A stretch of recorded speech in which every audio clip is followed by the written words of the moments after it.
Salut, bienvenue sur jamdev.fr. Alors aujourd'hui le tuto va concerner la jointure entre deux tables MySQL. Ça va consister à relier deux tables de données avec une seule requête SQL. Donc pour illustrer ce tuto, j'ai choisi d'utiliser le milieu de la F1. Donc en fait on va créer deux tables, une table pilote et une table écurie. Et dedans on va stocker les pilotes et les écuries naturellement. Donc voilà, donc je vais vous montrer un petit schéma que j'ai fait pour vous expliquer un petit peu. Donc là, à gauche, on a la table écurie. Elle va comporter un champ qui s'appellera ID, classique, qui sera un entier.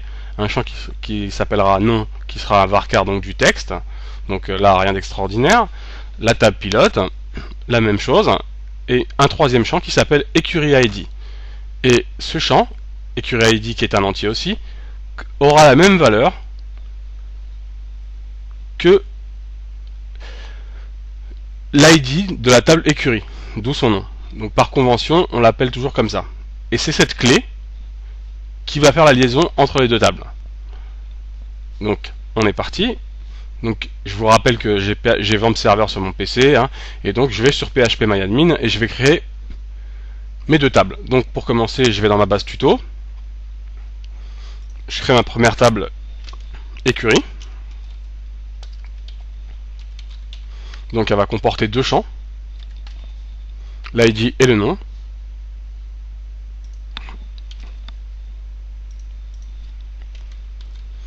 Donc ça on laisse. L'ID c'est auto-incrémente et c'est une clé primaire. Le nom c'est du varchar du texte et 50 caractères ça devrait faire l'affaire. On sauvegarde. Et on va directement insérer les données dedans. Donc, on va insérer les noms des écuries. Donc on va rajouter, voilà, 5 lignes directement. Donc la première écurie, on met pas d'idée parce que je l'ai mis en auto-incrément, donc il va s'insérer automatiquement. Donc Red Bull. La deuxième,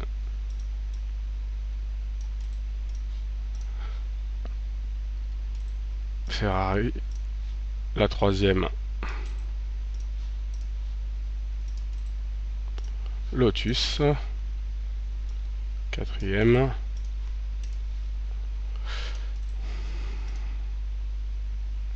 2, 3, 4. J'ai dû louper quelque chose. Ouais, j'ai oublié McLaren. Je vais essayer de conserver l'ordre, ça sera plus simple pour attribuer les ID. Donc là,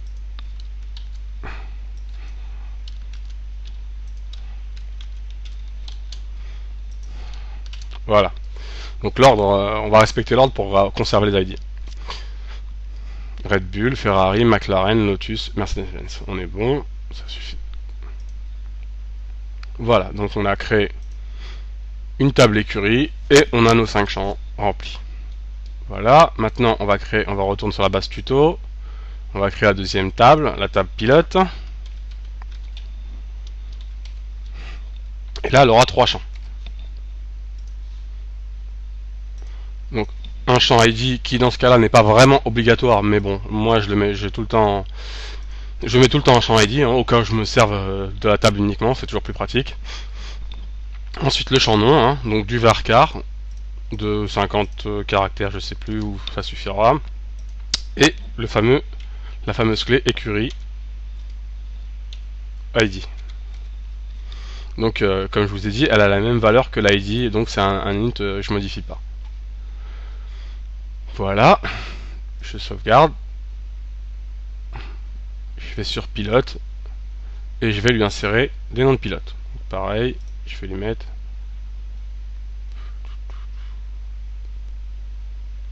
allez 5 lignes pour l'instant. Donc les pilotes,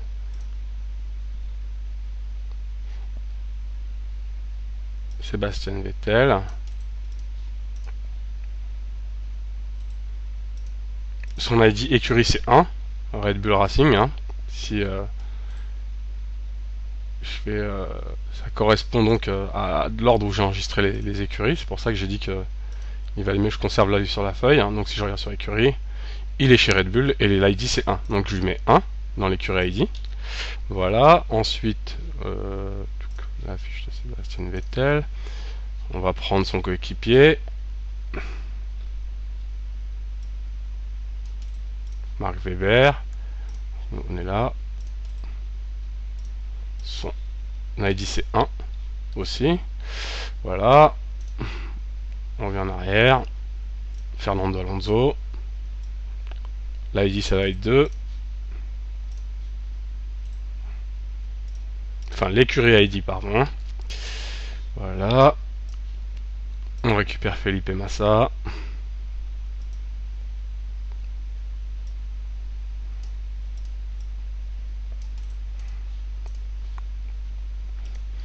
Qui est donc dans la même écurie, l'écurie 2. Voilà. Ensuite, on va déjà Felipe Massa. Donc on va à la McLaren.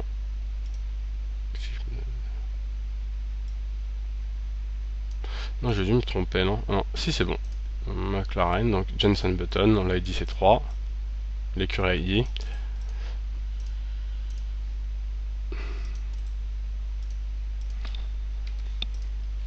Donc ça, je vais sauvegarder. Voilà. J'affiche. Je vais rajouter encore des champs. Hein. Donc on va insérer. On en est donc, on va mettre après Jenson Button son coéquipier. Il est où notre petit Jenson hein. Button, le là. Sergio Perez. Donc pour l'instant je remplis des champs. Après vous mettez les infos que vous voulez, du moment que ça vous parle. Donc c'était 3. Ensuite, donc après McLaren, il y avait Lotus, donc Kimi Räikkönen.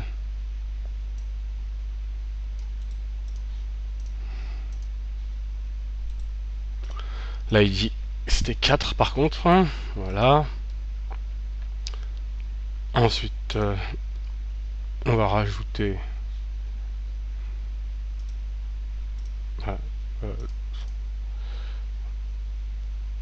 deux lignes. Donc il y avait Kimi, il y avait le coéquipier de notre petit français Sébastien Grosjean qui est où je ramène les crayons, le voilà.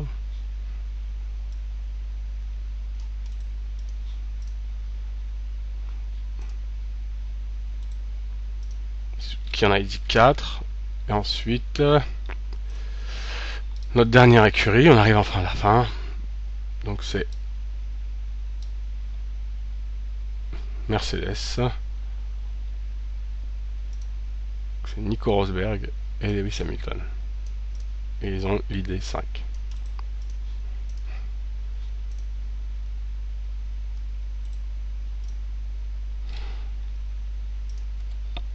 J'exécute. Je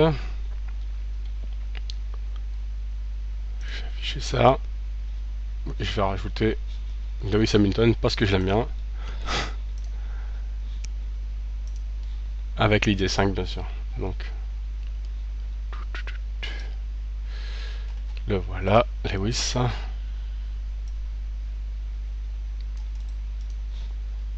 Voilà.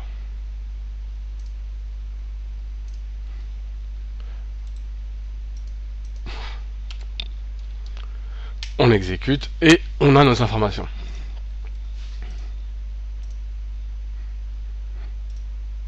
J'affiche. Voilà. Donc on est parti, on va se placer sur l'éditeur de texte. Au passage, j'ai donc dans mon dossier vamp3w, j'ai un dossier que j'ai appelé JDFR et j'ai une page index.php. Je me place sur mon éditeur de texte. Ça, je m'en fiche, c'était juste pour présentation. On va coder en PHP brutalement comme ça. On ouvre PHP et d'abord on va se connecter à la base de données. Donc on va le faire directement, hein, pas de MySQL Connect. On va se contenter du minimum. Hop, donc nous, c'est localhost, hein. Champ local. L'user c'est root. Et le mot de passe, il n'y en a pas. Donc un champ vide. Ensuite, on fait un MySQL select db. MySQL underscore select db. Donc la base de données pour moi, c'est tuto. Voilà. Et je vais actualiser la page. Je dois avoir une page blanche, pas d'erreur. Ok, c'est bon, je suis bien connecté à la base. J'ai un petit peu. Voilà. Voilà, et maintenant je vais m'occuper, je vais mettre un peu plus loin, je rouvre PHP, je vais m'occuper de ma requête. Alors, je vais prendre, pour faire la jointure de table, hein, tout se fait dans la requête SQL, et je vais utiliser la nouvelle syntaxe, la plus récente, parce que sinon vous pouvez le faire avec la condition where aussi. Avec where, mais moi je vais pas le faire avec ça. Donc, une variable $Q pour query égale, je mets simple cote, donc ça va être select étoile pour tous les champs, from toutes les tables, pardon.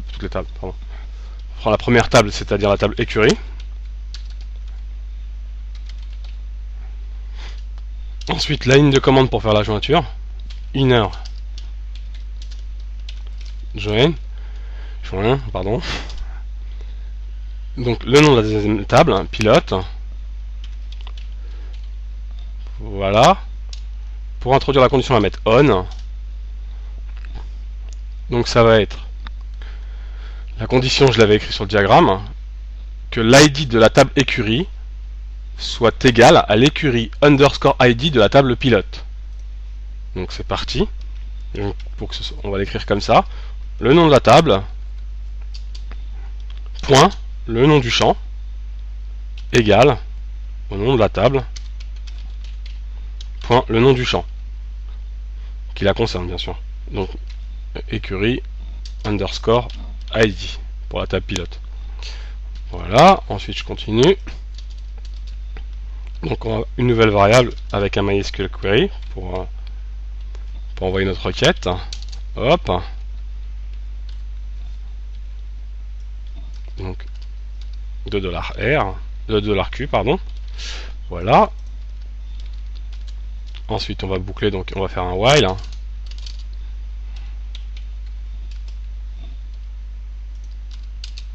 Donc là, comme d'habitude, on transforme ça en tableau associatif. Donc $data égale MySQL fetch assoc $R. Voilà. Et là, on va tester un peu le flux de données avec un var dump pour voir un peu ce qui se passe. Donc, je vais vous expliquer tout de suite avant de même afficher la page. Ça va pas fonctionner correctement. Il va y avoir un petit souci. Donc, je vais sur ma page, je l'actualise. Voilà. Donc voilà, vous voyez, on a récupéré des infos. Ça a l'air à peu près bon, mais ce qui se passe, c'est qu'on a récupéré que les infos de la table pilote et pas la table écurie. Donc vous voyez l'ID, le nom et l'écurie ID. Mais on n'a pas récupéré Red Bull et compagnie, Ferrari. Voilà. Pourquoi ? Parce que volontairement dans ma table,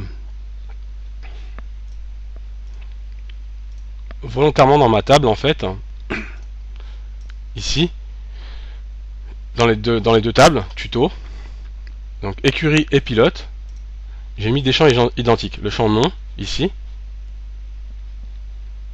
dans l'écurie, et dans le pilote, le champ nom, ici. Alors, ce qu'on peut faire, il y a deux méthodes.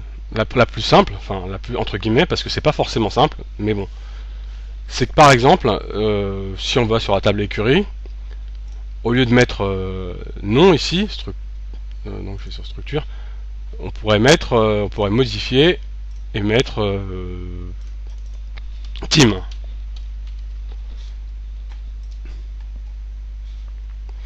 Du coup, j'actualise ma page. Et vous allez voir que, bah regardez, team, je récupère bien l'équipe qui est dans la deuxième table. C'est-à-dire que là, j'ai bien les deux tables qui sont associées. Mais cette solution-là, c'est pas forcément la plus simple, parce que modifier le nom de champ d'une table, bah, ça peut revenir à modifier plusieurs pages web. Donc, je vous conseille pas de faire ça. Ou c'est à vous de voir à la conception et de bien penser votre site avant. Donc on va revenir sur la table écurie, on va remodifier le champ, on va remettre le même champ, le champ nom, et du coup ça va rebugger, pardon. Voilà, donc on n'aura plus notre champ. Donc ce qu'il faut faire, la meilleure méthode à mon avis, c'est dans la requête, préciser le nom des champs, pour commencer. Donc pour préciser le nom des champs, quand il y a deux tables, on écrit le nom de la table, écurie. Donc nous ce qu'on veut c'est les noms, hein. Écurie.nom, virgule, et pilote.nom. Alors ça va, on penserait que ça peut suffire, mais ça va pas suffire. Ça sera toujours pareil. Voilà, on récupérera pas les deux champs. Des deux tables, pardon. Ce qu'il faut faire en fait, parce qu'il y a encore le petit conflit, c'est utiliser les alias. Donc pour utiliser les alias, ce qu'on fait, c'est qu'on utilise le mot-clé as et on lui précise alias. Donc nous, pour écurie nom, ça va être EN, et pour pilote nom, ça va être PN. As PN. Et là, maintenant qu'on a les alias, vous allez voir que voilà, j'ai les deux champs, les deux alias qui jouent leur rôle, et je récupère bien le contenu des deux tables. Donc, voilà, je vous montre donc l'utilisation des alias. Les alias, vous pouvez aussi les utiliser ici pour les tables. Vous pouvez dire as E, et puis là, écrire juste E, enfin voilà, vous pouvez les utiliser pour les noms des champs et pour les noms des tables. Moi, je les utilise en général que pour les champs. Voilà. Donc là, je vais vous faire un petit affichage un peu plus sympa, histoire de voir à peu près ce que ça peut donner. Donc on va faire un echo. Donc, $data, le nom du pilote, donc comme on utilise alias, ça va être PN. Voilà, on concatène. Un peu d'HTML.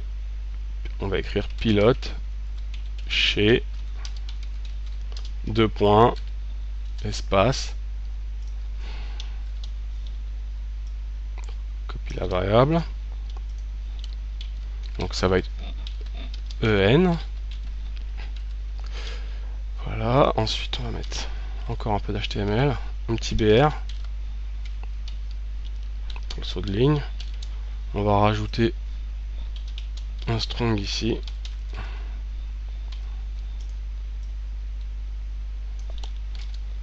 Et un petit strong. Et voilà, on actualise. On voit bien que on a récupéré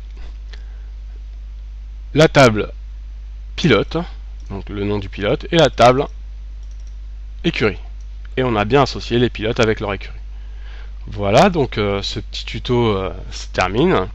Donc là j'ai fait la liaison simple, je vais essayer de vous montrer des liaisons un peu plus complexes entre trois tables. Donc je vous dis à bientôt et prenez du plaisir à développer et ciao. Je remets quand même le code, pardon, histoire de... Voilà, salut.